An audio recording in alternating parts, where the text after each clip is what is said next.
Hello friends, आज मैं आप सभी को एक बहुत ही अच्छी कहानी सुनाने जा रही हूँ। यह एक ऐसी कहानी है जो समाज को एक गहन शिक्षा देती है और हम सबको काफ़ी कुछ सोचने पर विवश कर देती है। एक घना जंगल था। उस जंगल में अनेक तरह के पशु पक्षी रहा करते थे। उसी जंगल में एक पेड़ के ऊपर एक कौवा रहता था। कौवा दिन भर काँव काँव करता था और इधर उधर घूमता रहता था। उसी पेड़ के नीचे एक महात्मा जी रहते थे। महात्मा जी दिन रात अपनी तपस्या में लीन रहते थे। कौवे की काँव काँव से भी उनकी आंखें नहीं खुलती थी। एक दिन महात्मा जी के चेहरे पर कुछ पानी की बूंदें गिरी। महात्मा जी ने आंखें खोली, इधर उधर नजरें दौड़ाई, कोई नहीं दिखा। फिर ऊपर की तरफ देखा तो देखा कि एक कौवा रो रहा था। महात्मा जी ने कौवे को नीचे बुलाया और पूछा, क्या हुआ, तुम क्यों रो रहे हो? तो कौवा बोला कि रोऊं नहीं तो क्या करूं? भगवान ने इतने सारे पक्षियों को बनाया, सबको अच्छा रंग रूप दिया, सिर्फ मुझसे ही दुश्मनी निकाली, काला रंग दे दिया मुझे। ये भी कोई रंग होता है? महात्मा जी मुस्कुराए और बोले, अच्छा तो काले रंग से दुखी हो, पर कोयल भी तो काली ही है, उसे तो भगवान से कोई शिकायत नहीं है। कौवा बोला, बाबा मुझको मत समझाओ, मैं सब जानता हूँ। माना कि कोयल बहन भी मेरी तरह काली ही है, पर कम से कम कोयल को अच्छी आवाज़ तो दी है।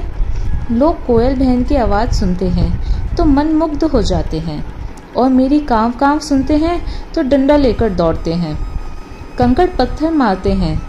सिर्फ जब इंसानी श्राद्ध करते हैं तभी मुझे कुछ नहीं कहते, वो भी ये सोचकर कि इस श्राद्ध में कौवे के खाने से उनके पितरों को शांति मिलेगी।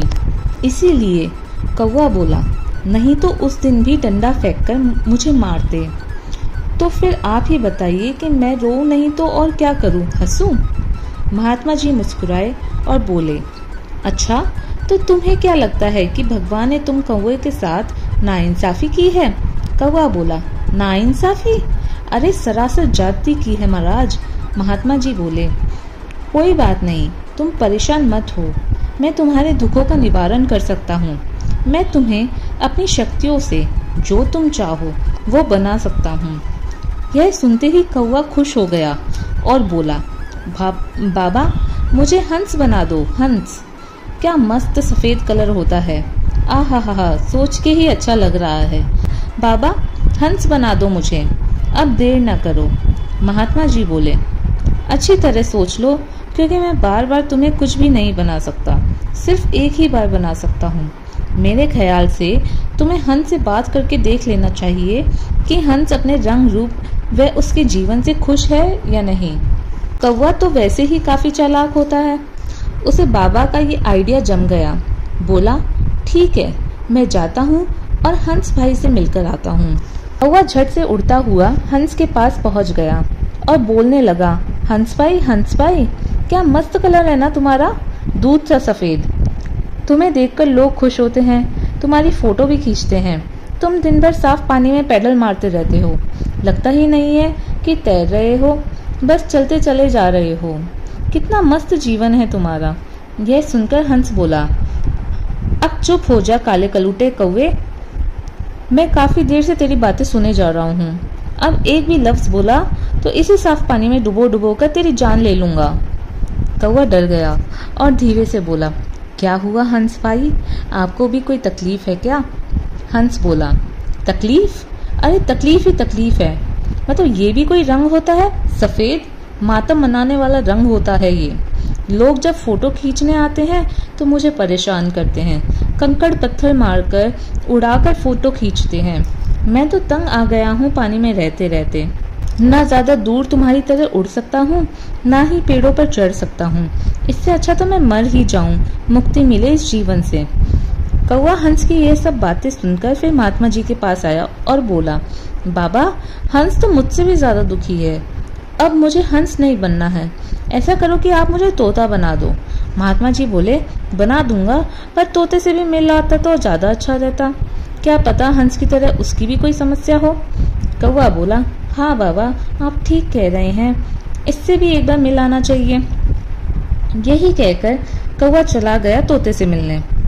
उसी जंगल में एक पेड़ पर कई सारे तोते रहते थे। कौवा उड़ते हुए उस पेड़ के 2-3 चक्कर लगा आया। कोई तोता उसे दिखा ही नहीं। तभी एक तोता बोला, कौन है बे जो हम तोतों के आशियाने के चक्कर लगा रहा है? क्या परेशानी है तुझे? तब कौवा बोला, अरे तोता भाई, मैं ही हूँ। तोता बोला, क्या बकरी की तरह मैं कर रहा है? जल्दी बता, तू हमारे पेड़ के चक्कर क्यों लगा रहा था? कौवा बोला, क्या बताऊं तोता भाई, मैं अपनी जिंदगी से खूब ऊब गया हूँ। मैं काला कलूटा हूँ ना, इसलिए कोई भी मुझे पसंद नहीं करता। और एक तुम लोग हो, क्या मस्त चोंच है तुम्हारी, एकदम सुर्ख लाल लाल, और तुम्हारे शरीर का रंग भी तो क्या मस्त रंग है, एकदम हरा हरा। तुम्हें लोग पालते भी हैं, मिट्टू मिट्टू कहकर बुलाते भी हैं तुम्हें। क्या मस्त लाइफ है ना तुम्हारी। तोता बोला, बोल चुका, तो अब मेरी सुन। तू तो चालाक कौवा है ना, तो एक कहावत तो सुनी ही होगी कि दूर के ढोल सुहावने होते हैं, यानी कि हर किसी को दूसरों की जिंदगी अपने से बेहतर ही लगती है। और तू बात कर रहा है मेरे रंग की, यह भी कोई रंग होता है? तू खुद ही सोच कि इस पेड़ पर हम सैकड़ों तोते बैठे थे।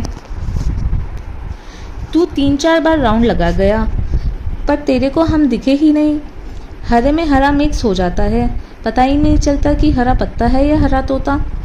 और रही बात यह कि लोग तोते पालते हैं, तो पालते किस में हैं? पिंजरे में ना। भला पिंजरे में कोई भी पक्षी खुश रहता है क्या? और ऊपर से खाने को भी मिर्ची देते हैं, वह भी हरी मिर्ची। मतलब हमारा घर भी हरा, हमारा कलर भी हरा, और खाने को भी हरा। हम लोग तो पहले से इस हरे रंग वाली समस्या से परेशान हैं। अब आज फिर तूने इस हरे रंग की याद दिलाकर हमारे पुराने जख्मों को फिर से हरा कर दिया। अब इससे पहले कि हम तोते गुस्से में तेरा बुरा हाल करें, तू निकल यहाँ से। चल, अब जल्दी निकल। यह सुनते ही कौवा वहाँ से भागता हुआ फिर महात्मा जी के पास आ गया और बोला, बाबा, तोते से मिलकर आ रहा हूँ। उनकी जिंदगी तो हमसे भी बदतर है, सिर्फ दूसरों के देखने में ही अच्छे लगते हैं। महात्मा जी बोले, तो तुम्हें बताओ कि क्या कुछ और भी बनना है तुम्हें? क्योंकि मेरे ख्याल से ईश्वर ने हर जीव जंतु को उसने अपने हिसाब से ठीक ही बनाया है। लोग तो अनायास ही दूसरों का जीवन देख देख कर दुखी होते रहते हैं। क्या अब भी तुम्हें कुछ और बनना है? कौवा कुछ देर सोच के बोला, एक ट्राई और करना चाहता हूँ। महात्मा जी बोले, देखो, अब ये तुम्हारा आखिरी चांस है। अब इसके बाद मैं फिर अपनी तपस्या में लीन हो जाऊंगा। कौवा बोला, ठीक है बाबा, आप फाइनली मुझे मोर बना दो। मोर, इसमें तो कोई एक कलर है ही नहीं, मल्टीपल कलर्स हैं, मोर ही बना दो। महात्मा जी बोले, एक बार इससे भी मिला था, क्या पता इसकी भी कोई समस्या आ जाए। तो वह बोला, नहीं बाबा जी, मोर को तो कोई प्रॉब्लम हो ही नहीं सकती, यह तो राष्ट्रीय पक्षी है। महात्मा जी मुस्कुराए और बोले, राष्ट्रीय पक्षी हो या अंतर्राष्ट्रीय, तू एक बार मिल तो आ। कौवा बोला, ठीक है बाबा, आप इतना जोर दे रहे हैं तो जाता हूँ मिलने। कौवा गया मोर के पास। मोर दादा, क्या मस्त भौकाल है तुम्हारा, राष्ट्रीय पक्षी हो आप, क्या मजाल जो कोई आपको छू भी सके। और कलर इतना रंग बिरंगा है कि कुछ कहना ही क्या।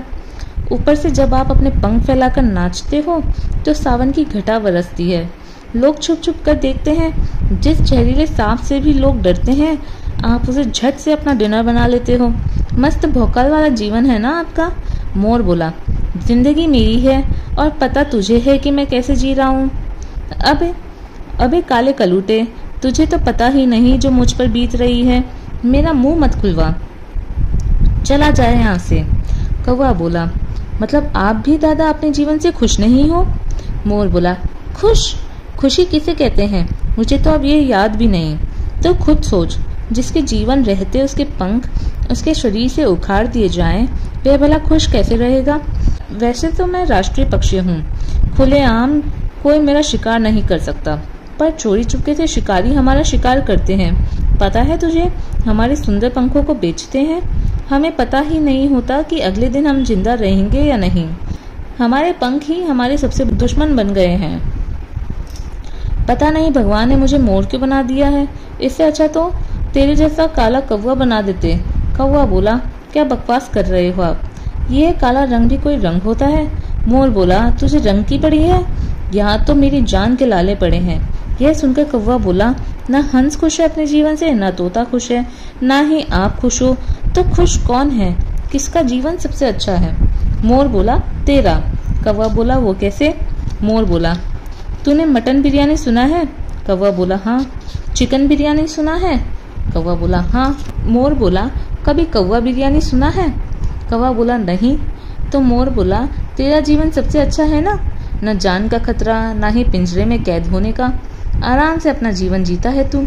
कौवा ऐसे सुनकर शांत हो गया और सोचने लगा कि आज तक मैं भगवान को कोसता रहा, अपने रंग रूप आवाज को लेकर दूसरों को अपने से बेहतर समझता रहा, पर आज पता चला कि मेरा जीवन कई जीवन से बेहतर है। कौवा भागता हुआ महात्मा जी के पास गया और उनके चरणों में गिरकर सारी बात बताई और उसी समय कसम खाई कि आज के बाद अपने जीवन की तुलना किसी और से नहीं करूंगा। मैं जैसा भी हूँ या ईश्वर ने मुझे जैसा भी बनाया है, मैं अपने आप में सर्वश्रेष्ठ हूँ। महात्मा जी यह बात सुनकर मुस्कुराते हुए कौवे को आशीर्वाद देकर पुनः अपनी तपस्या में लीन हो जाते हैं और यहीं पर यह कहानी समाप्त हो जाती है। हम लोगों को अक्सर ऐसा देखने में और सुनने में मिल जाता है कि लोग एक दूसरे से खुद को कंपेयर करते रहते हैं। हर इंसान को अलग अलग वजह से अपने ईश्वर से शिकायत रहती है और यह सब शिकायतें आती हैं कंपैरिजन करने से और हम दुखी होते रहते हैं।